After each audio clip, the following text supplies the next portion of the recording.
क्या आपने अपने आप से आपने कभी पूछा है कि आपके आने 10 साल बाद वाले आपका फ्यूचर कैसा होगा? या फिर क्या आपने अपने आप से कभी पूछा है कि मेरे को अपने 10 साल बाद फ्यूचर लाने के लिए मेरे को आज क्या करना पड़ेगा? मेरे को आज क्या करना पड़ेगा जिससे मेरा कल शेप हो? आपका जैसे देखो, जैसे कि 10 साल वाला फ्यूचर तो जरूर आएगा, पर सवाल ये उठता है कि कैसे रहेगा वो? आप तब कहां पे होगे? आपका फाइनेंशियल फ्यूचर कैसा होगा? आपकी रिलेशनशिप फ्यूचर कैसा होगा? आपका बैंक बैलेंस कितना होगा? ये मैटर करता है। और ये मैटर क्यों करता है? क्योंकि आप तब आपका जो आपका स्टेटस होगा वो आपको डिसाइड करेगा कि आप कितने सक्सेसफुल हो। तो हमको ये पता है कि हमने हमारी लाइफ जो है यहाँ पे, वो हमारी कुछ चंद गलतियों की वजह से है। गलतियों की वजह से, या फिर हमारी जो हमने डिसीजन गलत लिए है, हमने अपनी लाइफ में जो गलत डिसीजन लिए हैं उसकी वजह से हमारी लाइफ ऐसी है। या फिर हमने कुछ डिसीजन लिए ही नहीं है इसलिए हमारी लाइफ ऐसी शेप हो चुकी है सर्कमस्टेंसेस की वजह से।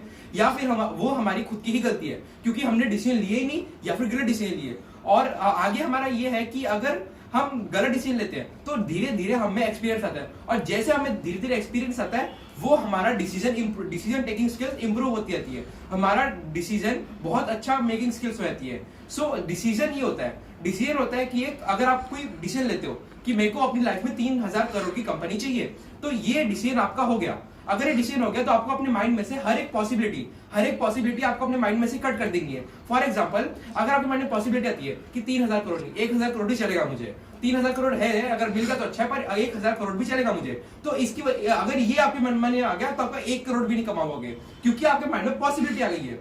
तो और जैसे, क्योंकि अगर हमको हमारे माइंड में पॉसिबिलिटी नहीं आने देनी चाहिए। और अगर आप अपने आपके लिए डिसीजन लेते हो और अपना बेस लाइन स्टैंडर्ड सेट कर देते हो, मतलब मैं इससे संतुष्ट हूं और मेरे को अगर इसके नीचे मिला तो मैं संतुष्ट नहीं हूं, मैं बहुत ज्यादा हार्डवर्क करूंगा इसके बाद, तो मेरे को इसके नीचे ज्यादा नहीं है। एक बहुत ही महान संत ने कहा है कि अगर आप डिसाइड नहीं करते कि आप कितना डिजर्व करते हो तो आपको वो मिलेगा जो आप डिजर्व भी नहीं करते। तो इसका बहुत गहरा मीनिंग है कि अगर आप डिसाइड कर लेते हो कि मेरी ये कैपेबिलिटी है और मुझे यही मिलना चाहिए तो वही आपको मिलेगा। और अगर आप डिसाइड नहीं करते हो कि मेरी कैपेबिलिटीज क्या है, मुझे क्या मिलना चाहिए, तो आपको वो मिलेगा जो आप डिजर्व भी नहीं करते हो। सो गाइस, डिसीजन 3 टाइप के होते हैं, 3 टाइप के डिसीजन होते हैं। एक होता है कि आपको किस पे फोकस करना है, और डिसीजन वो फोकस करना मतलब डिसीजन आपको कॉन्ग्रुएंट होना चाहिए आपकी जो फाइनेंशियल फ्यूचर अभी है।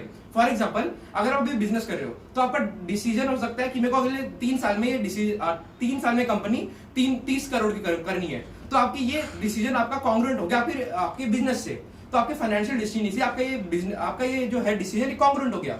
तो अगला है हमारा कि आपको किसी पे फोकस करना है, और सेकंड है कि आपको व्हाट मीन टू यू, कि आपके लिए क्या महत्व रखता है, कि जो लोग आपको क्रिटिसाइज करते हैं या फिर जो लोग आपको बोलते हैं, आपको रोकते हैं कि ये तू गलत कर रहा है या फिर ये आप गलत कर रहे हो, या फिर वो उनका आप मैटर नहीं करता, आपको मैटर करता है कि मैं जिस राह पे चल रहा हूं वो सही है कि नहीं। या और हमारा थर्ड है कि आपके लिए क्या जरूरी है, और हमारा ये है कि मतलब इसका मतलब है कि हमको क्या क्या स्टेप्स लेने चाहिए जिसके लिए हमारा जो है 10 साल वाला फ्यूचर है वो जल्दी से जल्दी आ सके। हमारा वो 10 साल वाला फ्यूचर हमारा अगर 8 साल में आ गया तो बहुत अच्छी बात है, क्योंकि हमने कुछ इफेक्टिव स्टेप्स लिए। और कुछ लोग होते हैं जो 10 साल में जो डिसाइड तो कर लेते हैं पर उसके लिए स्टेप्स ही नहीं लेते। अगर आप एक्शन नहीं लोगे तो आपके रिजल्ट कैसे आएंगे? अगर आप अपने रूट्स को स्ट्रॉन्ग नहीं करोगे तो आपके फ्रूट्स कैसे आएंगे? तो हमारा ये पॉइंट है कि अगर आप अपने स्टेप्स इफेक्टिव लो, अगर आपने अपने स्टेप्स इफेक्टिव लिए तो डेफिनेटली आपका सक्सेस है, आपका 10 इयर्स प्लान है वो बहुत जल्दी से जल्दी आ पाएगा। तो ये हमारा वाटरफॉल ऑफ लाइफ का मतलब है कि ये रिवर है ये आपकी लाइफ है, और ये जो है ये आपका एक एंड है, ये आपका एक फॉल है। तो गाइस, जस्ट अज्यूम कि ये आप एक बोट में बैठ जाते हो और बिना कोई रोड्स लिए आप बैठ जाते हो, आपको पता नहीं होता कि आपकी डेस्टिनेशन क्या है। पर एक्चुअली अभी हमको पता है कि हमारी इनकी जो जहाँ पे बैठा है इसकी डेस्टिनेशन ये नीचे गिरने वाला है, तो गाइस इसको पता नहीं है कि इसकी डेस्टिनेशन क्या है। सो गाइस, अगर ये यहाँ पे पहुंच जाता है तो इसके 5 मिनट पहले इसको पता चलता है मैं नीचे गिरने वाला हूँ, तो ये कुछ कर भी नहीं सकता। तब ये सिर्फ 2 चीजें कर सकते हैं, या तो फिर पागलों की तरह हाथ घुमाने लग जाएगा पानी में ताकि वो कुछ करके पीछे आ सके, या तो फिर वो उसको एक्सेप्ट कर लेगा कि मैं अभी नीचे गिरने वाला तो गिर जाऊंगा। तो गाइस, अगर ये कुछ अच्छे डिसीजन यहाँ पे ले लेता तो हो सकता था कि ये यहाँ तक आज तक इससे बाहर निकल जाता, ये रिवर से वो बाहर निकल जाता, पर उसको पता ही नहीं था। उसने अपने माइंड में अपने डेस्टिनेशन को, अपने आखिरी समय को ध्यान ही नहीं दिया, तो इसीलिए वो यहाँ पे आके उसको कुछ कर ही नहीं पाया। और कई बार ये जो फॉल होती है, ये फाइनेंशियल फॉल होती है, रिलेशनशिप फॉल होती है, स्पिरिचुअल फॉल होती है, ये आदमी को बिल्कुल नीचे गिरा देती है। सो गाइस, अगर इसको बोलते हैं रिस्क मैनेजमेंट मतलब अगर हम अपने यहाँ पे देखें कि हमारे आगे रिस्क आने वाला है तो हम अगर इसके ये यहाँ पे एंड पे चलता तो जैसे ही झरना आने वाला था वो नीचे हो जाता। सो गाइस ये अगर उसने वो तब बचा लिया होता तो वो अभी बिल्कुल सेफ होता। सो गाइस ऐसी हमारी लाइफ होती है। हमारी लाइफ में हम कई बार अपनी लाइफ में जो हमारी डेली लाइफ होती है उसमें चलते आते हैं, पर हमको पता नहीं होता हमारे एंड में होने के वाला है मतलब हमारे जो हम आगे आके हम सक्सेसफुल बनने वाले हैं नहीं बनने वाले, हम उसके लिए अभी इफेक्टिव स्टेप्स ले रहे हैं कि नहीं, हम यहाँ पे अपने अच्छे डिसीजन ले रहे हैं कि नहीं। सो ये मैटर करता है। इस लाइफ में फेलियर जैसा कुछ होता ही नहीं है, लाइफ में सिर्फ रिजल्ट होते हैं। और वो रिजल्ट क्यों आते हैं? क्योंकि हम उससे कुछ सीख नहीं पाते। वो रिजल्ट से हमको हमेशा सीखते रहना चाहिए। हमें रिजल्ट्स को ऐसे मोल्ड कर देना चाहिए, इस टाइप से उसको पॉजिटिव वे से लेना चाहिए ताकि हम उससे कुछ नया और अतरंगी सीख सके। और गाइस रिजल्ट्स को हमें कंट्रोल करना चाहिए, ना कि रिजल्ट्स को हमें कंट्रोल करने देना चाहिए। सो गाइस हमने जो डिसीजन लिया है, हमने जो अपना 10 इयर्स वाला डिसीजन लिया कि हमको 10 साल बाद कहाँ पे जाना है और मेरे को उससे कोई ये नहीं करना है, उससे कोई समझौता नहीं करना, मेरे को चाहिए मतलब चाहिए, तो उसके लिए हमको लॉन्ग टर्म फोकस होना चाहिए। So guys long term focus का मतलब ये है कि हमको उसकी चिंता नहीं करनी है। हमको चिंता नहीं करनी कि ये नहीं आया तो क्या होगा, या फिर मैं इसके लिए भी काम करूंगा और फिर ऐसा कुछ हुआ ही नहीं तो कोई नेगेटिव थिंकिंग होगी। आपको उसके लिए हमेशा तैयारी करते रहनी है। अगर आप उसके लिए तैयारी करोगे डेफिनेटली वो होगा ही होगा।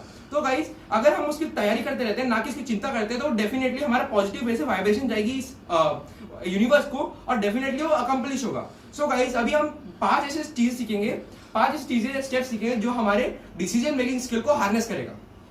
मेरे पीछे आप 5 ऐसे पॉइंट देख रहे हो जो आपकी डिसीजन मेकिंग स्किल को हार्नेस करने में आपकी बहुत मदद करेंगे। हमारा फर्स्ट पॉइंट है hardest step for achievement is a true commitment. एक ट्रू कमिटमेंट मतलब मेरे को अभी से ये करना है, इसके लिए मेरे को कोई और चीज नहीं दिखनी चाहिए। मतलब मेरे को ये करना है तो मेरा एक पाथ क्लियर है, मेरे को और कोई इसके लिए पाथ नहीं दिख रहा, मेरे को यही चीज करनी है और यही करनी है। तो ये है ट्रू कमिटमेंट। इसमें आपको कोई पॉसिबिलिटी नहीं दिखती, इसमें आपको सिर्फ आपका गोल दिखता है, आपका 10 ईयर गोल दिखता है कि मेरे को ये चाहिए। और हमारा सेकंड पॉइंट है मेक डिसीजन ऑफन। आप अगर एक चीज practice makes a man perfect, अगर आप एक चीज हमेशा करते रहते हो आप उसमें परफेक्ट हो जाते हो। ब्रूस ली जो 0.5 सेकंड में एक मुक्का मारता था वो भी रोज बहुत प्रैक्टिस करता था, इसीलिए उसका ये इसमें परफेक्ट हुआ। और तो आप अगर डिसीजन लेते रहोगे तो आप उसमें कॉन्फिडेंट हो जाओगे। आप अपनी लाइफ के आप डे टू डे बेसिस पे छोटे डिसीजन लीजिए। जैसे मेरे को आज के दिन में ये फाइल कंप्लीट करनी है तो ये करनी है, मेरे को ये अपना काम करना है तो करना है, मैं इसका डिसीजन लेता हूँ। तो आप इसकी वजह से आप में कॉन्फिडेंस बढ़ जाएगा और आप बड़े डिसीजन भी ऐसे लोगे ऐसे। और हमारा थर्ड पॉइंट है लर्न फ्रॉम बैड डिसीजन। आप अपने बैड डिसीजन से आपने सीखिए। जैसे कि मैंने आपको पहले थोड़ा सा वीडियो में बताया था कि आप अपने बैड डिसीजन से आपका एक्सपीरियंस आता है और एक्सपीरियंस से आपका गुड डिसीजन आते हैं आपके। तो बैड डिसीजन जरूरी है ताकि आप में एक्सपीरियंस आए जिससे आपका गुड डिसीजन आ सके। हमारा अगला पॉइंट है स्टे कमिटेड बट फ्लेक्सिबल। इसका मतलब ये है कि अगर आपको कमिटेड रहना ही है, हार्डेस्ट स्टेप कमिटेड वो आपने कर लिया, आपको कमिटेड रहो बट फ्लेक्सिबल रहो ताकि ये रहा नहीं मतलब ये रहा। अगर पर मेरे को मेरा गोल क्लियर है बट मैं कोई भी राह चूज कर सकता हूँ, मेरे को ये चीज से नहीं हो रहा तो मेरे लिए ये चीज सही, पर मेरे को वो डिसीजन पर पहुंचना है। और एंजॉय मेकिंग डिसीजन।